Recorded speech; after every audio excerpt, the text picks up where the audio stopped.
Then we look at the next section, which begins with annihilation on page 77. Cross-reference here is page 153, the other part.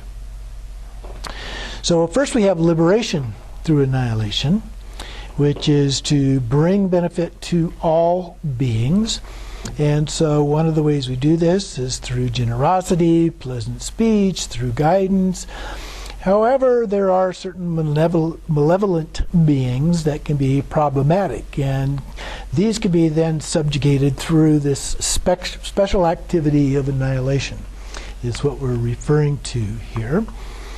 And so the annihilation in this case actually involves a realization as a part of that. So for this practice, part of what we do is focus on some of the things like cleansing in the particular place that we're going to do that. On page 154, it gives a description in the back there or in that section on some of the things that we need to do. So we'll be looking at that a little bit later next week or two. So annihilation then actually liberates our karma, negative emotions and thoughts. It makes our naturally present wisdom manifest and brings us to the level of Lama Rigdzin. We will not have the capacity to liberate others through compassion unless we first liberate our ego through realization. Okay? So we just can't do it for others until we do it for ourselves first. We will not have the... Oops, I did that. Annihilation in the ordinary sense would bring no benefit in that case. Third paragraph there. But when grasping at the self and its confused perceptions have been liberated into the Dharmadhatu by the wisdom that realizes the nature of things, we gain the extraordinary wisdom of the realization of Dharmata. At that point, even if we do not liberate others through compassion, enemies, demons, and the like will not be able to harm us. So then we have the actual practice, bottom there of 78. So we take either an effigy or a portion of the tsok and put it to one side when blessing the tsok. So we need a separate piece there that's not part of the original blessing of this. So then we place that portion that we've taken apart in a triangular box that is set in front of us, sprinkle it, and summon harmful forces 3 times. What is to be summoned? Ignorance, and the elements, aggregates, and so on. So these are the things that can be our demons, and so those are the things that are symbolically being referenced here. And then also ego clinging. So into the effigy or tsok substance, Nri is the consciousness of the enemies. Tri is the consciousness of the obstructing forces. Za is unified with bodily support, that is the effigy or tsok substance. Then we say the dualistic consciousness is sent into Rigpa, the all-pervading expanse of primordially pure Dharmadhatu, Pe, and that is ejected upward and dissolves into Rigpa. We then rest, and we can meditate a little bit there, and then sprinkle Amrita and Sok or Chang into the effigy, onto the effigy, offer it to the deities as the tsok offering, and they enjoy it and are satisfied. So the mantra here, Rudra Sarva Hala, is the flesh and blood of the Rudras that are liberated. Pensa is the impure appearances that are transformed into the wind of nectar. And Putsakahi means enjoy these undefiled offerings. So they are delighted and satisfied. Then at the bottom, enjoying the offering substances. So we view all of the offering substances as the Lama's wisdom mind, and then arising as clouds of offerings. The bliss and emptiness inseparably united with our own Rigpa. So we then enjoy the tzok. We receive the siddhis. They cause great bliss to blaze, and then the deities send out rays of light to the deities in the field of merit that melt into light, dissolve back into the deities, so the entire mandala becomes the display of great bliss, and then we enjoy the tzok. Again, these are more clear in the next chapter, and especially with the sadhana. Then we have the remainder offering. So often when we do a tzok, at the end we keep something as this remainder offering rather than eating everything. And so the cross-reference here is on page 155. We bless the remainder and transform it into wisdom nectar by spitting on it or sprinkling the offering from the vase. And we recite the Akaro mantra, which is on page 233 in reference 98, and then make the offering. Then next we have the preparation of the offering, various aspects of things that are to do. We'll skip over that for right now. Then the recipients of the offering are the protectors, the Ishvaris, Gings, Lankas, and the rest. And we offer the remainder to them with, may I attain enlightenment through the practice of this samadhi, or always protect us yogins from all the obstacles that prevent us from accomplishing enlightenment.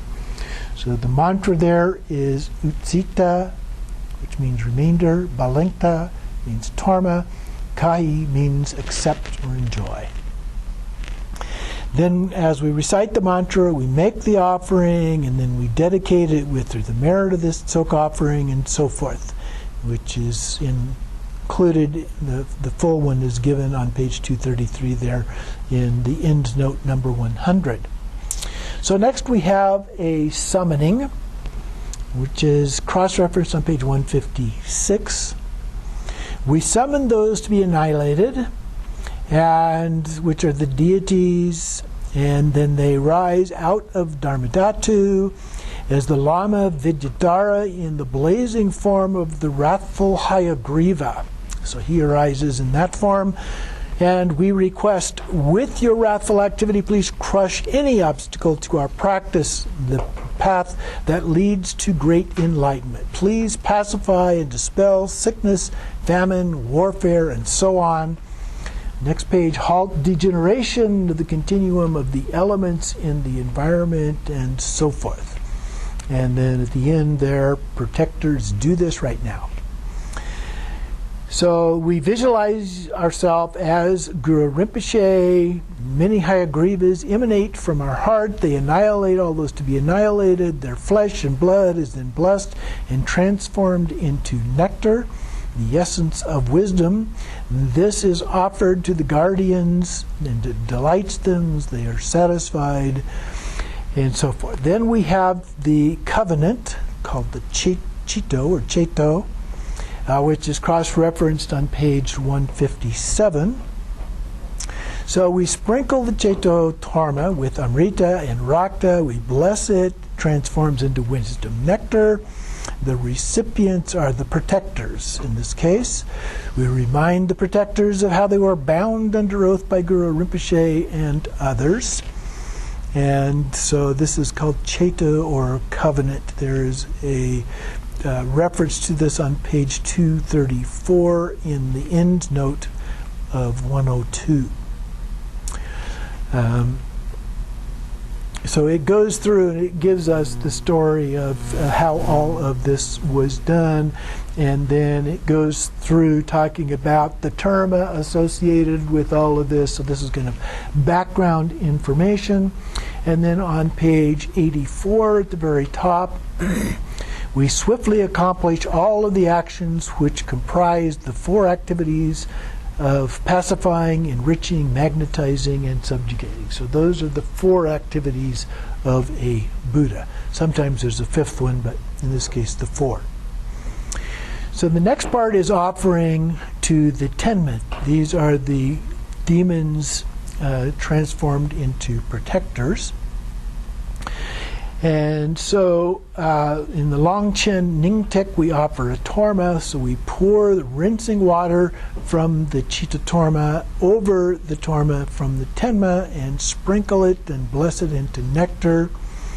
This goes to those who obey the sacred commands of the great and glorious Lama himself, and then the female guardians to protect Tibet, the 12 Mamos of Supreme Bliss, who come as the 12 Tenma mothers and sisters who were transformed into protectors, so they're basically protectors.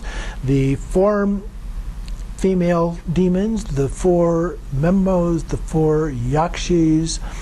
So all of you gather to your retinue, please come here. So with all these various forms of additional protectors.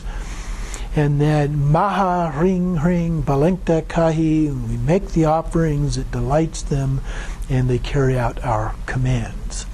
The next one is the horse dance, or a suppression. So here it's referenced, cross-referenced on page 160. So we summon those to be suppressed. And so here these Vajra brothers and sisters received empowerments and other transmission, but later they became demons. Okay?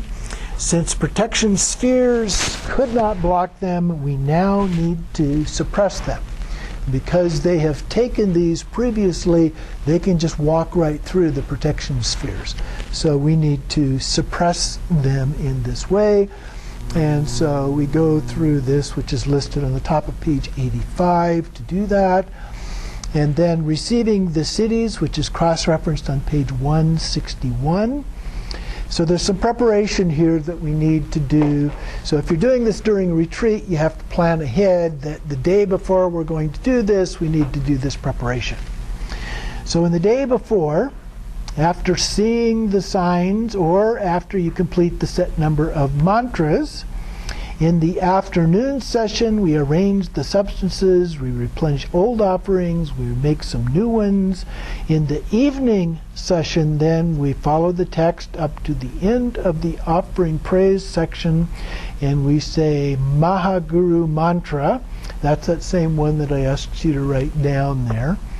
And then with Drum Bisho Bishude to the end to divide the mantra garland, which means that we visualize a front visualization identical to the self visualization. So there's one in front of us and then there's us in that same form. And then we recite as many Vajraguru mantra as we wish and just enough Mahaguru mantra. So the Vajraguru mantra again is just the regular Padmasambhava mantra, and the Mahaguru mantra is the one I asked you to write down that's a little bit different. Then recite from the mantra garland turning clockwise at his heart and Mahaguru mantras as appropriate. Then mantra for receiving the cities, that's on page 324, and it's the footnote 108. Then the main mantra we recite here, multicolored rays of light stream out, touch the deities in the front visualization, invoke their wisdom mind, and then the white, red, and blue rays of light respectively, they enter the 3 centers of the deities, the self-visualization, and the city substances. You obtain all cities, the city substances transform and become wisdom and gain the capacity to bring liberation when they are swallowed. After that we continue with the offerings and praise section, then do confession, the 100-syllable mantra 108 times, with each recitation preceding with Vajra Samayadza. And then we request the cities and recite the mantra 21 times. The actual day then of receiving the cities before dawn, so very early in the morning, we go through the root sadhana and then the division of mantra garland and so on recite the offerings and then the praise, and then we do extensive tsok, then the confession and fulfillment practice, and then after the last line, into the vast expanse of natural Dzogchen Ah, we say Vajrasamaya Dza. Then recite the inexpressible ultimate confession and the 21 or 108 syllable mantras, the strengthened by, again, that Vajrasamaya Dza. Then we expel the obstructing forces, we meditate on the protection spheres, the invitation of the 7-line prayer 3 times, followed by Hong, rise up, Pamakara, and so forth. Then we recite the descent of blessing section, receive the cities, the mantra 21 times, practice support dharma or accomplishment dharma, do the city substances, receive the cities. Then we perform the offerings, the offering praise, enjoy the tsok, follow the order of the root text. There's the key right there. Follow the order of the root text. You just do it as you go through and you follow the sadhana practice as a part of that. And since the one we're using is slightly different than this one, I think the important thing here is to just realize that there are some differences, but it gives you some details to give you an idea of how this can be practiced, not the way we're going to actually practice it, okay? Which is to follow the sadhana. All right, then we say, Ho, rejoice that you have had this opportunity, and you continue with the verse there that is indented. Then we chant the mantra, beginning with Om Ahong, share the accomplishment substances, such as city substances, with those who the Samaya connection to you is pure, such as the retreat attendants. Then we have our confession of mistakes, cross-reference to page 163 there.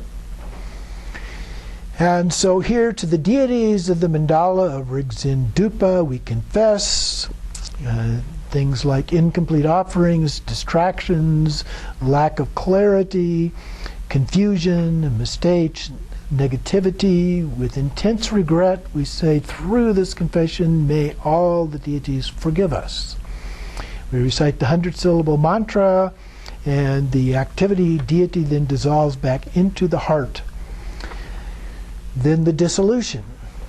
And so here, cross-reference to page 163, the main part of the practice is the yogas of enlightened body, speech, and mind.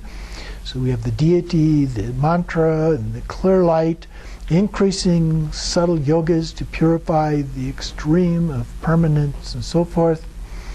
The mandala and the deities are self-arisen or naturally present, like bubbles on the surface of water dissolving back into water. And so we say Vajramu. The mandala and the deities dissolve into the unaltered space of primordial wisdom and Rigpa emptiness, and we rest as long as you can. So that's a meditation. And so we just rest in clear light. Then when you come out of this state, the deity, Guru Rinpoche, arise like a magical illusion. The environment and beings are the display of Guru Rinpoche's body, speech, and mind.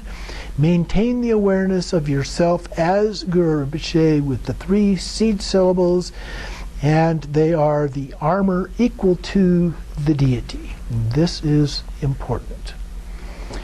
Then we move on to the some post-meditation advice here.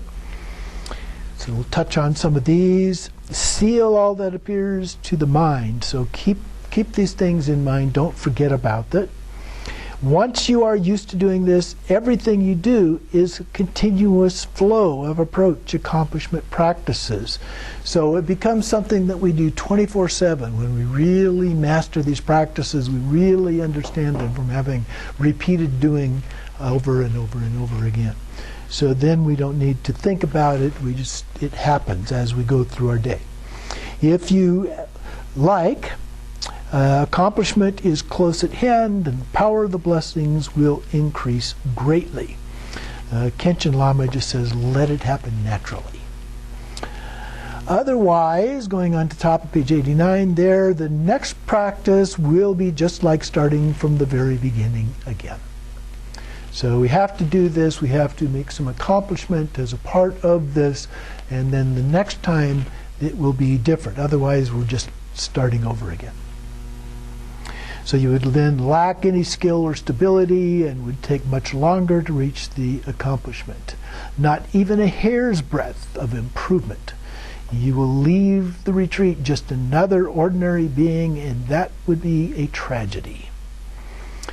So this is a little bit extreme, but you get the idea.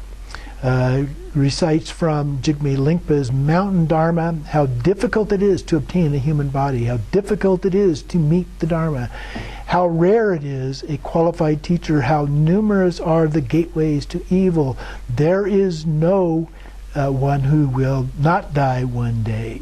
It is necessary to reflect deeply on the torture endured by people living an ordinary life, and to feel the same revulsion for samsara that someone with bad indigestion feels for greasy leftovers. So give rise to strong renunciation, be free from samsara. He also quotes from Shantideva, crazed by destructive emotions, blinded by delusion, on a treacherous pathway along steep ravines, stumbling with every step we take. You know, those are social media, alcohol, drugs, all of those other kind of things that come after us, other extremes that we engage in. Generate immense compassion for all sentient beings, all of whom have been our mothers. Generate bodhicitta to accomplish enlightenment for the sake of all beings. And then reflect in the following way at the very bottom of the page. Now I possess this unique opportunity because I have excellent support and am blessed with all the freedoms and advantages. This is entirely the result of relying on the great compassion and kindness of my precious Lama. I must follow his profound instructions precisely because they will guide me on the mirage-like journey to Buddhahood. I have the same precious chance that the omniscient Longchenpa, Jigme Lingpa, and other various teachers had in the past. That's very good to know. This is an incredible opportunity, not just a dream. So keep that in your heart. Feel joy beyond measure. Practice with extreme diligence, regardless of whether you perceive deities as or demons, and have good or bad dreams, meditation experiences, endure illness, and so on. Whether you hear pleasant or unpleasant words, think good or bad thoughts, or if anything, such as attachment to your retreat, place, or signs of accomplishment arises, do not let hope or fear inhibit one thing and encourage another. The nature of all phenomena is the three mandalas. Allow your Rigpa to expand and increase. Never separate from the three yogas that bring form, sound, and thought onto the path. And so then it talks about concluding the retreat, performing the fire offering for preparation of mistakes and completion for what was omitted, or reciting the 100-syllable mantra for a week or more, magnifying the power of the deities and removing any negativity. In a full retreat, then after dark, make offerings to the protectors without anyone else seeing you. In post-meditation, offer the Gyalta Torma and prayer to depart. There's a reference to that. And take down the boundary posts that we had erected. Then prayers of dedication and aspiration. There's a cross-reference on page 165. Dedication and aspiration prayers multiply the merit by the number of sentient beings we dedicate it to. Whoa, that's a lot. There are around 8 billion humans on this planet, and many, many, many, many more of other kinds of beings. So this could be in the trillions of multipliers if we include them all in what we are doing here. In terms of generosity, we think of our merit and give it away. May all beings have happiness. And then the dedication here, I won't read through all of that. And then the aspiration, it actually says we can do one or both of those. And then the prayers for auspiciousness, and there's a cross-reference there on page 165. Imagine the lamas, Buddhas, and Bodhisattvas in the sky before you sing beautiful songs of auspiciousness. They scatter flowers, float down a soothing shower, and accomplish the intention expressed in the songs, and so forth. And so it goes on through that. So we will end here today, and then we will start on the light of the sun and moon next week, the generation and perfection stages. This includes the sadhana, but I'll have a copy for you that gives you the full thing, so you can have that as a continuous document to reference as well as a part of that. And I think that, in my view, the commentary here is actually a little bit more clear, I think, than the other one that we just went through. Okay, we will see you next week.